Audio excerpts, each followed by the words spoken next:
ज़्यादा जिम्मेदारी। एक बार की बात है, एक गांव में दो भाई रहते थे। वे पिता के पोल्ट्री फार्म में एक साथ काम करते थे। साथ काम करते हुए कुछ साल बीतने के बाद बड़े बेटे ने देखा पिता उससे भी ज़्यादा छोटे भाई को जिम्मेदारी और इनाम दे रहे हैं। बड़े बेटे को यह अच्छा नहीं लगा, क्योंकि दोनों भाई एक साथ काम करते थे और बड़ा होने के नाते ज़्यादा जिम्मेदारी उसे मिलनी चाहिए, लेकिन पिता ज़्यादा जिम्मेदारी छोटे बेटे को दे रहा था। बड़े बेटे अपने पिता के पास गया और कहा, मैं बड़ा हूँ फिर भी आप मेरे से अधिक जिम्मेदारी छोटे भाई को देते हैं, ऐसा क्यों है?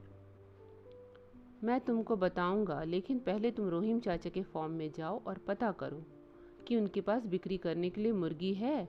हमें स्टॉक में जोड़ने की ज़रूरत है। वह गया और जल्द ही वापस आकर अपने पिता को कहा, हाँ पिताजी, रोहिम चाचा के पास मुर्गी है, वह हमें बेच सकते हैं। पिता ने कहा, ठीक है, अब जाओ और उनसे मुर्गी की कीमत पूछो। वह फिर पोल्ट्री फार्म में कीमत पूछने गया और लौट आया। पिता को कहा, उन्होंने कहा है कि हमें प्रति 100 रुपये पीस के हिसाब से मुर्गी दे सकते हैं। पिता ने कहा, अच्छा, अब जाकर पूछो कि वह हमें कल सुबह तक 10 मुर्गी दे सकता है। बेटा गया और उत्तर के साथ लौटा, हाँ, वे दे सकते हैं। इतना सब कुछ होने के बाद पिता ने छोटे बेटे को बुलाया और कहा, रोहिम चाचा के फार्म में जाओ और पता करो कि उनके पास हमें बेचने के लिए मुर्गी है।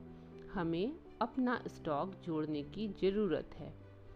छोटा बेटा गया और जवाब के साथ वापस लौट आया, हाँ पिताजी, उनके पास बिक्री के लिए मुर्गी है।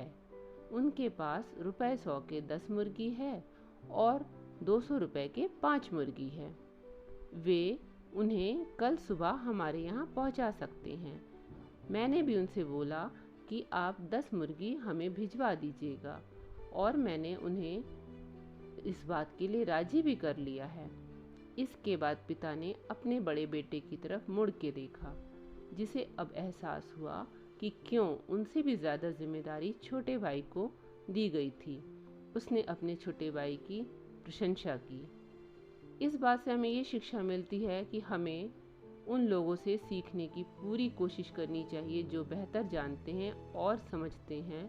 इसमें बड़ा और छोटा होना कोई बात नहीं होती है, बल्कि आप कितना काबिल हैं ये समझना पड़ता है।